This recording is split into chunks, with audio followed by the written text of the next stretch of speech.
Hey everybody, welcome to this episode of the B2B Revenue Leadership Podcast. Today we're going to be talking about sales enablement and massive scale. Imagine building out the sales enablement operation for Marketo. That's just a huge company, just got sold to Adobe. And what do you learn through all this? And growing up in sales, having been a rep, moving into the enablement when it's just starting and doing it and leading it and all the elements. We're going to talk through the whole thing today with my buddy RJ. And it's great to talk to a salesperson who took an interest in this part of it. I took the interest in helping other salespeople and other companies break into new accounts and win big deals. And it's just a passion. I just can't give it up. I was talking to my old boss the other day, and he's the same way. He got sick of managing people, and now he's back being a rep, and he's just having a ball.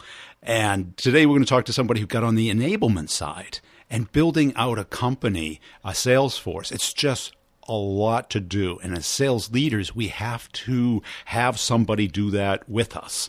We have to have help with that.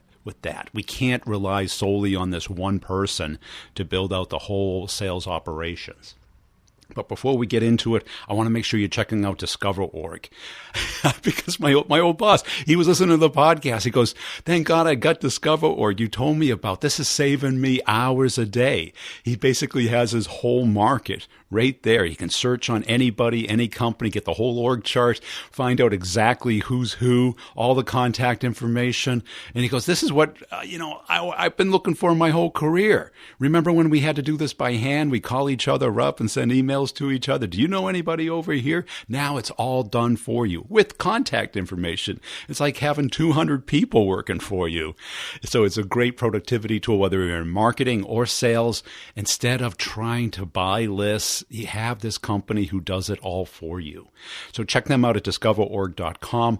They're really powerful capability. Also, are you sending video emails yet?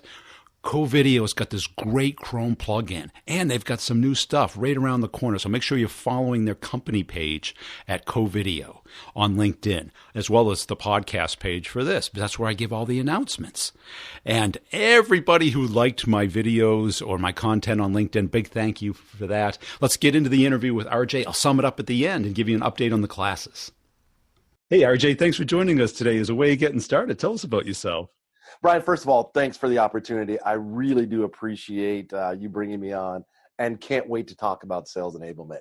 Just as a brief intro really quickly, I always say this. First and foremost, I'm a sales guy.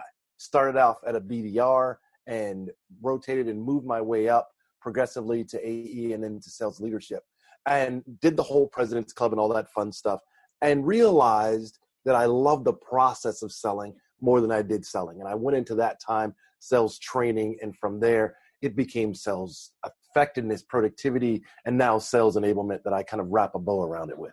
Cool. And your previous employer, you just got acquired, huh? That must have been, did you participate in that or?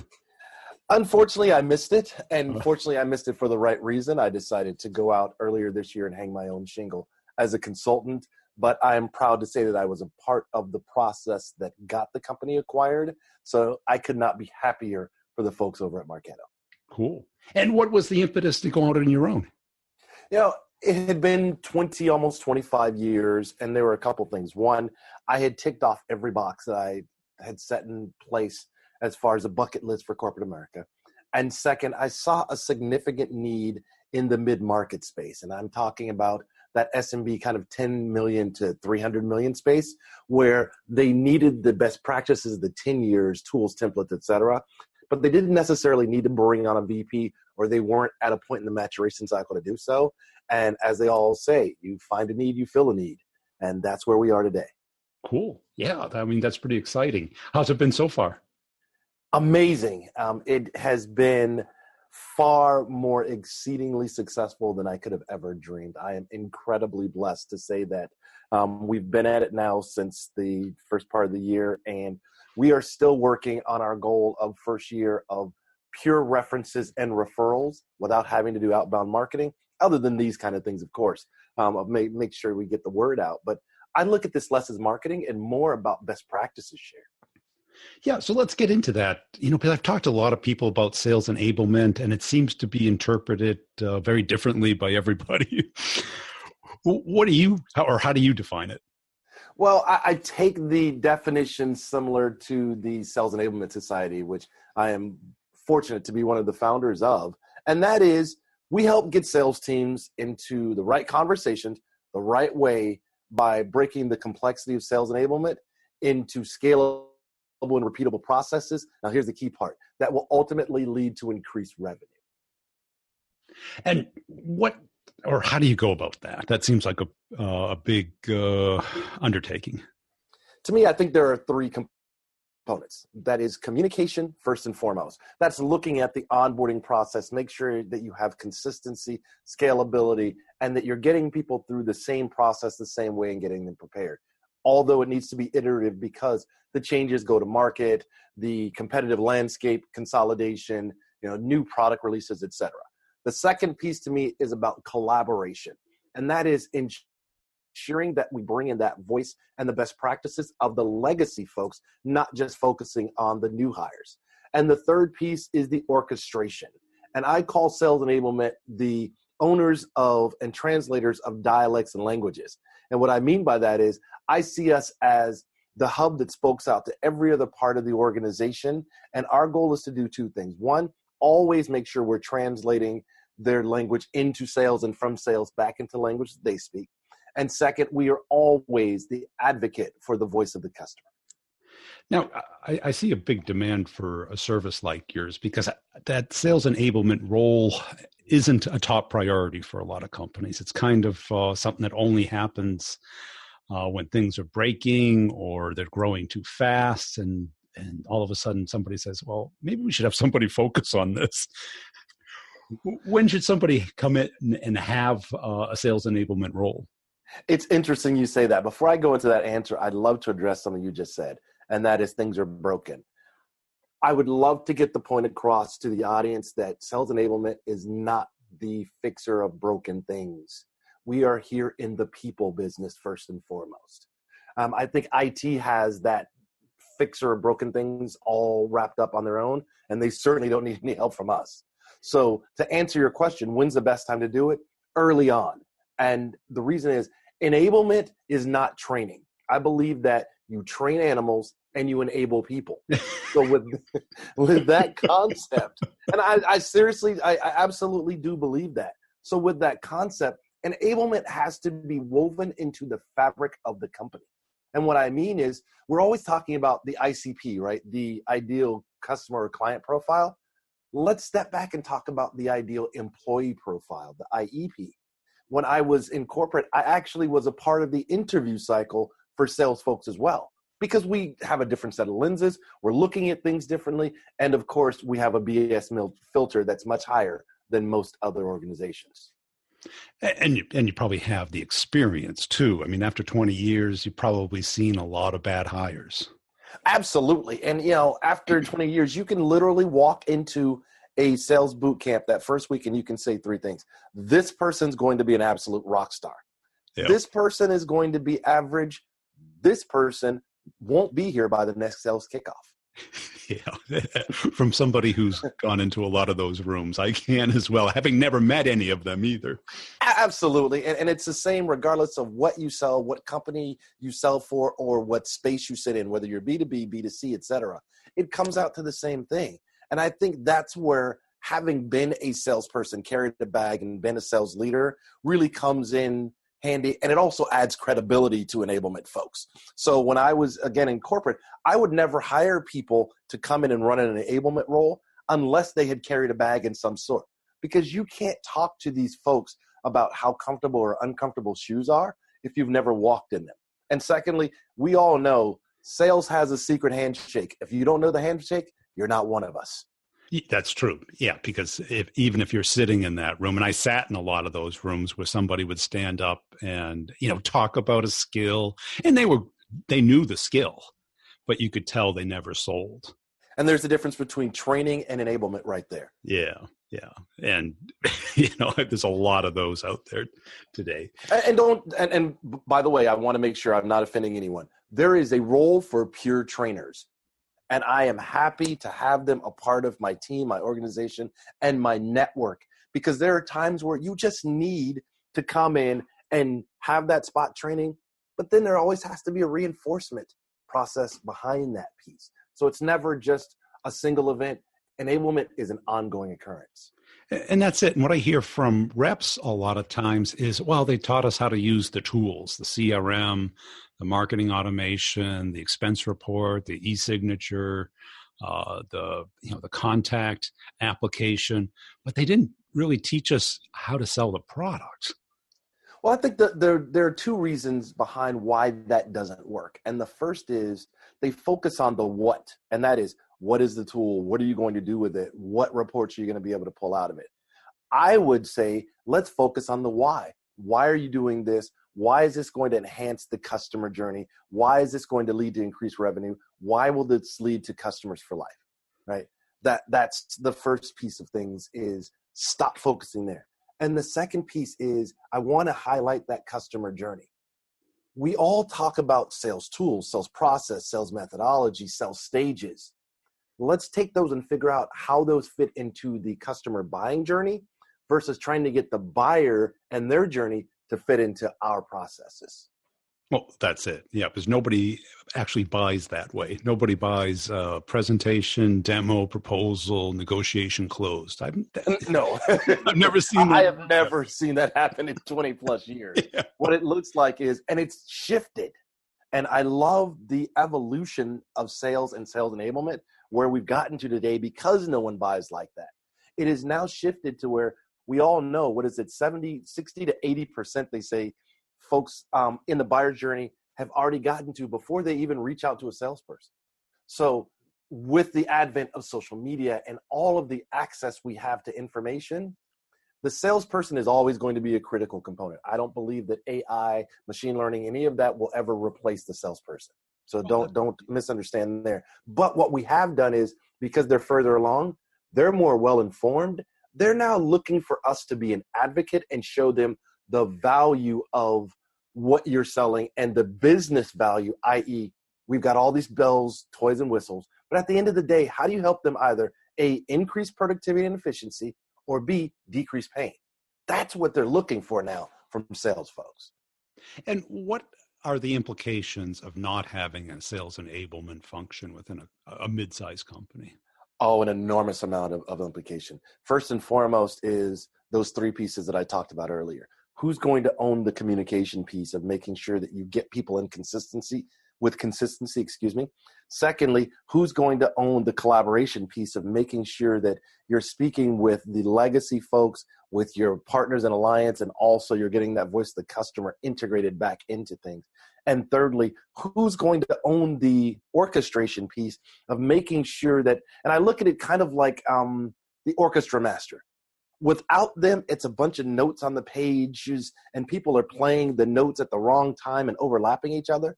But when you put that orchestra master in front of them, it all becomes a beautiful piece of music that is moving and that is driving. And at the end of the day, that is productive. That's what we do. And who gives this idea resistance within a company? Is it the VP of sales? Is it the CEO? Is it the reps? Yes. Everybody? The answer is yes. There's going to be pushback inherently from all of those levels. And here's why. Ultimately, in enablement, we are change management agents. And we both know change does not come easy, and it does not come without some form of pushback. It's a matter, again, of going back to really validating and articulating the why of what we're doing all of these things for, and not just the what, or even the how sometimes. So help me understand, and I guess the audience, who's pulling you in? Who's contacting you? Well, it generally starts at C-level, and it's either the VP of sales or the CRO, CSO. It encompasses the COO as well. Now, also bring in sales operations and also marketing. So the answer is all of the above. It generally starts as a need from sales, but then it has a voice from all of the other pieces of the organization that come into play. because ultimately, if they're not working in the same direction, marketing doesn't have content that supports the sales messaging, that also supports the go-to-market strategy, that ultimately supports the company's scope and vision, you're malaligned. And that is primarily the reasons that we're being brought in. The other reasons, and from those levels, are either A, you just purchased a learning management system. Now you've got to figure out, how do I get this to play? I've got a learning LMS. I've got the content management system. I've got coaching tools. How do I put this all together? The second piece is that a company is generally in hyper growth mode. So we're hiring like crazy. And now how do we get consistency around this? The third piece is we are having problems with churn of our sellers, and we can't quite put our finger on it. So we come in and do an assessment and at least get the alignment and connect the dots for you. And then the final piece is we have usually a person or a couple of people that have an enablement title that may have come from product marketing or from sales or from another group, but we don't have those tried and tested and proven best practices. That is the best time to bring us in. And who should the enablement person report to if they were full-time? Interesting. I was moderating a panel yesterday. That question came up? And that question came up. And along my career, I have reported to the VP of sales, CRO, CSO. I've reported to marketing. I've reported to sales ops. And to me, I think the best place is either under the head of sales, or if you have a COO or a CCO, because they're responsible for the people piece, that's the best place. I don't negate marketing. The problem with marketing is you're seen more as a purveyor and conveyor of messaging and positioning versus really being a sales partner. And so kind of step away from that. HR is a very different world. Learning and development is almost night and day with sales enablement. Although we do leverage each other, it's a completely different goal and charter at the end of the day. And how should you be evaluated and compensated? Heavily and highly compensated. No objections to bonuses and commissions? Who am I to stop them from being happy by paying us? That's for certain. You know what? We look at 4 components that come into the evaluation and also that drive the compensation piece. And that is, 1, conducting a needs assessment designed to identify skill gaps to focus on. And that goes across all the functional roles, programs, and tools. We talk to the executives, we talk to the lines of business. The second piece is building out a framework. So we'll call it guidance and templates and metrics and best practices around building a 0 to XX day onboarding program. And I say XX because internal SDRs, BDRs, MDRs, we focus on a 0 to 30 day because we got to get them up and running. And then when you're talking about your customer facing, your AEs, your CSMs, and also your SCs, et cetera, we look at a 0 to 60 day. Notice I didn't say 90, Brian. A 0 to 60 because when we were at Marketo, we were able to trim time to first close from new hires from 88 to 54 days. Think about the increased productivity that you get from that. That's pretty big. Yeah. And the third piece is we help to either build, establish, and or up-level an existing sales enablement function. Everyone on the team comes from 20 plus years of sales enablement and also bag carrying. So we have interviewed once or twice. We've provided job descriptions. We've helped build out org structures. And the final and most important piece in my mind is the execution. And what I mean there is building out a long-term sales enablement continuing education strategy that encompasses everything from accreditations to tools advisory to soft skills to leadership and executive coaching. So from sales enablement all the way through sales effectiveness. And let's say you just have one sales enablement person. How would they be compensated? Would it be on KPIs? Would it be on quota or? No, it's purely based upon KPIs. And this is one of those that you don't eat if you don't hunt is how I look at it. It's KPIs that are agreed upon between the sales enablement resource and the leader of sales, whether that be a VP or a C-level person. And there are specific things to focus on, things like time to first quota, the amount of headcount that's actually achieving quota and how quickly that's happening. How are we impacting and improving rep productivity? How are we focused on upsell, cross-sell? What are we looking at as far as attachment rates when it comes to alliances and partners? That's upstream. Now, further downstream at the BDR level, it's purely about activity. Calls, outreach, MQLs, SQLs, et cetera, how that's being passed further upstream to the AEs. So it's all about metrics, because if you don't have an ROI, then you have no reason for existence. And I firmly believe that sales is the sun. So the further you get away from the sun, the colder it gets. Yeah, and the way to validate that and stay close to the sun is give them the metrics that matter to them that are doing one of two things: either helping to decrease that speed to revenue, or B, increasing rep productivity. And so it must be critical to have the mojo between the enablement person and whoever runs sales, whether it be a CSO or VP of sales. You are their right hand. Yeah. You are their sounding board. Sometimes you're their therapist. It really depends on how things go. Absolutely. You have to be not only hip to hip, you have to be in lockstep with your sales leader. But at the same time, it's not just about sales, right? I believe that there should be an enablement council that includes the sales leaders, the folks from marketing, the folks from engineering, the folks from product marketing, from product management, from the SC organization, and from your partners and alliance organization. Because now you've got the entire selling process and buyer journey coming together in a room, and you're all aligning. That's that orchestration piece that I was talking about earlier. Now, you're also probably like the conduit of fixing things that aren't working optimally. Like too much technology is not integrated, compensation plan isn't accurate, territory distribution isn't fair. Do you get involved in those things? Yes. Enablement's a big job, and that's why I say it's no longer about training. It's all of these components that you're outlining. Now, I was just with a client recently. They had just redone their corporate pitch. I sat in on that meeting with them when they released the corporate pitch to the leadership team. And the feedback was, sales folks don't think like that. Wait, that color is way too bright.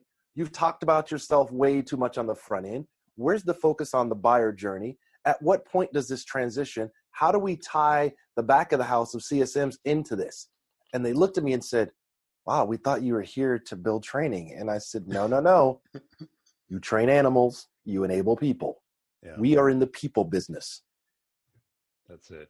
And how about as far as sales operations? How tightly are you coupled with them? Because I would think that would be pretty critical. They are one of our best friends. Yeah. And here's why. All those metrics that I just outlined from you are all metrics that have to be coming directly from your CRM. It's no longer, I feel like, or we've got smiley sheets and we got all fives and they said wonderful things about it. No, the board doesn't care about that. Your executive team doesn't care about that. What they care about is hardline ROI figures. Where are those coming from? Sales ops. They ultimately own those tools. So what we do is we provide the parameters, and they then either teach us to, or they provide the readout of those parameters. So we have to be in lockstep. Another example is, we run workshops, and we're running a workshop at one of my clients, and we're focused on CRM and what should go in and what are the fields. And we realized you're asking way too many questions. Sales folks are not intensive, admin intensive by nature.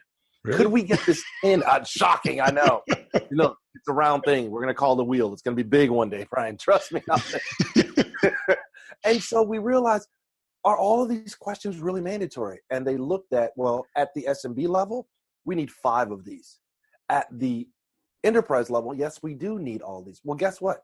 Make 5 of them mandatory, and then have your first line managers ensure at the enterprise level that those other 5 are being answered, and that it's tied into levers before you can move from one stage to the next in your CRM. And I couldn't believe that they looked at me like, wow, we never thought it. Well, thanks. That's why I'm here. Back to that. How do we heavily compensated? There you go, Brian. Well, that's it. And what would you say are the top 3 KPIs for the enablement team? Well, ultimately it is speed to revenue. Yeah. Another is about rep productivity. How many and how fast are they attaining quota? And everything else falls a distant second to those two. Now, what are your thoughts on that? Because clearly I've had consultants on the podcast saying that, yeah, you want to target 60% to make quota. And certainly when I was coming up, it was more like 80, 90%. Yeah, I still don't subscribe to that 60% theory, because to me, that says that we've given up on 40% of people. And that's almost half of your sales org. So I would love to push that back up. That's like saying, to the CSM org, we would love to get a CUSAT score of 60%. What CEO would sign up for that?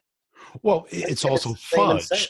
It's fudged by the CFO to keep commission expense down. Of course. Not only, to keep sales productivity up. Well, it's interesting you say that, because I had a conversation with a CFO about that very topic earlier in my career. And I said, are we trying to teach people how to be successful? Or are we trying to make sure that they don't fail? And he looked at me and he said, what do you mean? I said, well, compensation drives behavior, as we all know. If you compensate for the right things, not only does the rep win, but ultimately the company and the customer base wins. Transversely, if you put things so high that only 60% will attain this, you've wasted everyone's time.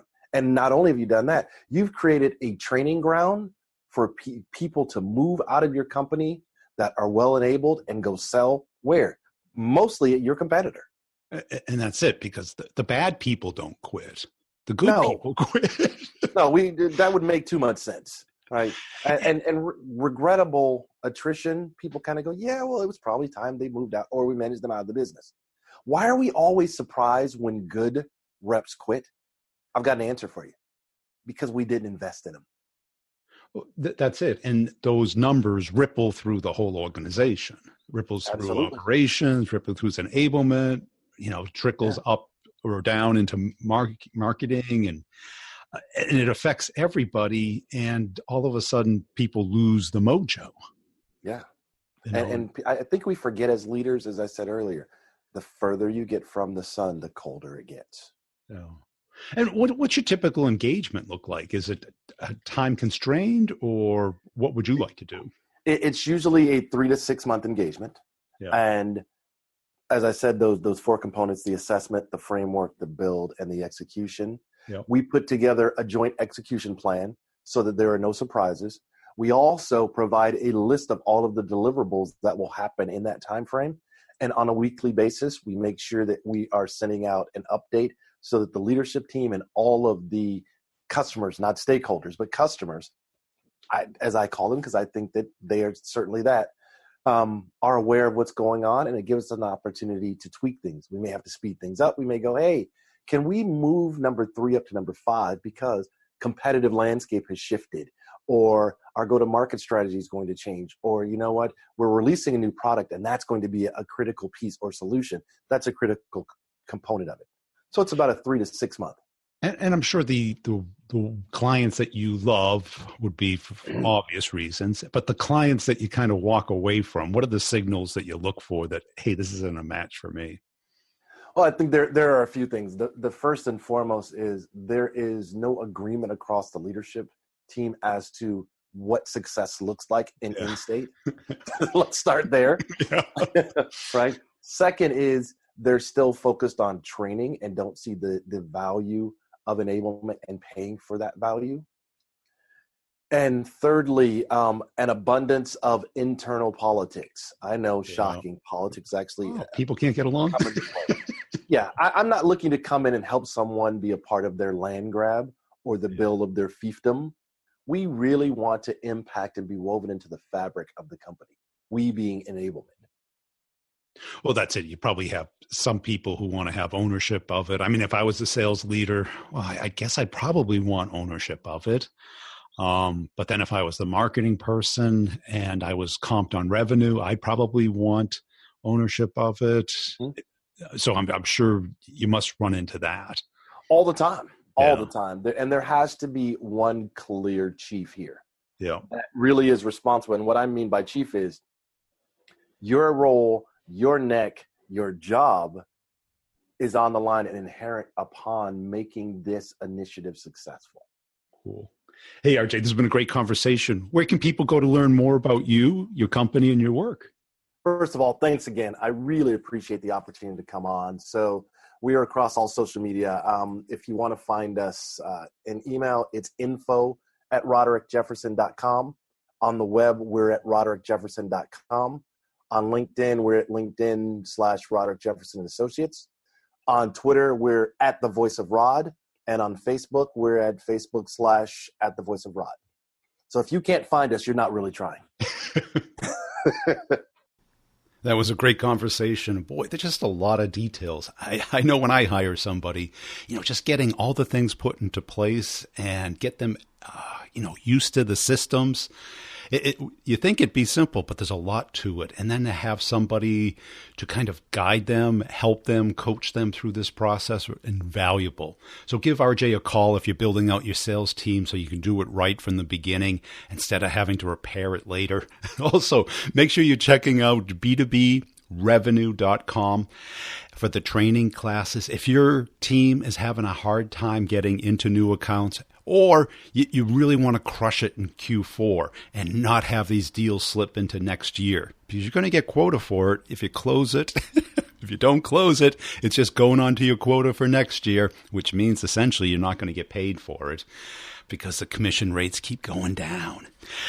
Also, just everybody, thank you for liking, comment, and sharing my content on LinkedIn, connecting up with me or following me there. Also, follow the podcast page, B2B Revenue Leadership Podcast. I share all the updates there and some funny videos daily to get a little humor, break up the day. And we're just having an enormous success with the classes. And please check out CoVideo. Video emails. This is the new way of connecting with people. I got a couple of this week. I cannot stop from hitting play. And it's just so much more engaging because I want to see what the person looks like. You get to hear their voice. You get to see the level of sincerity. And it's a human being. It's not some bot. Because these emails, it's a template. They're going to ask for time. The crummy value proposition. Oh, it's so boring. It's so 2016. Let's face it. Appreciate everybody listening. Hey, everybody. Thanks for listening to this episode. And I really would appreciate everybody who goes onto LinkedIn, connects up with me or follows me there. If you happen to see some of my content flying by, if you could throw a little thumbs up or a comment or a share, I definitely appreciate it. It helps spread the word about the podcast. And make sure you're checking out my website, b2brevenue.com. You can get my free book on how companies make product selections. It's a real book. It is on Amazon, but I give it away for free. Just register there. It'll email you a link to it, and you can just download the PDF from there. Also, if you want to check out the courses, start the conversation, get the meeting, or closing the complex sale, and you have more questions about it, the short answer is there are video courses. You get access for a year, but it's also a community. What does that mean? You can ask questions anytime via voicemail or email. I answer them within a week, put them into the course. We have office hours every other week. It's an hour long course where you can I pick a topic, answer questions, you can ask questions. Also, you can schedule one-on-ones for free, and we just talk through your particular use case, and that gets shared with the course. So if you don't have time for office hours or the timing doesn't work, or you just want some more one-on-one help, that's all included for a whole year. So it's really a year to go from where you are to where you want to be. And so it's not just videos. It's not just knowledge. It's practice. It's getting feedback. You can send me emails. You can send me your presentation. I'll help you with anything that you need to close the complex sale or get the meeting. And you can check out them at b2brevenue.com. So that's it. I really appreciate it. And please tell somebody about the podcast and let me know if I can help you in any way. Oh, and you want to hear some results from the course? Well, here you go. I love the approach. It's working for me just fantastic. If I sent you some of the emails, which I should, the conversations that I'm having with people, I think you'd be blown away because they're not really about work. Yeah. I've figured out if you can kind of get personal with them, like one lady, it's all about her family, kids. And then I sprinkled in a little bit around work, and she's LinkedIn, sending me messages on LinkedIn, photos of her family. No, I'm not even kidding. I should show this to you. You'd be stunned. I was shocked. And we're going to lunch on September 6th. And yesterday she shot me a LinkedIn message and said, "Hey, Ron, why don't we get on the phone and do a video call beforehand so our lunch isn't so awkward? We're like barely not meeting each other for the first time." Oh, holy cow, right? Like, this is unbelievable. So this is not the first time that this has happened. She's kind of an extreme, but I'm starting to figure out a pattern where I can actually make this a process, you know? So good. Yeah. I'll show you that. So it's getting to that point. And every time I do this, I'm like, God, this is unbelievable, you know? So. And it feels better too, doesn't it?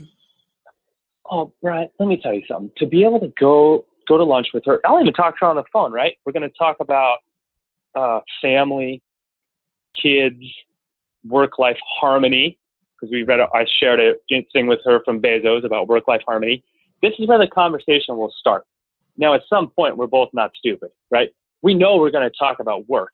We know why we're both there. Right. But to kick it off this way is so much better. And to end that lunch with the last 5 to 8 minutes of telling, well, what are you guys doing with digital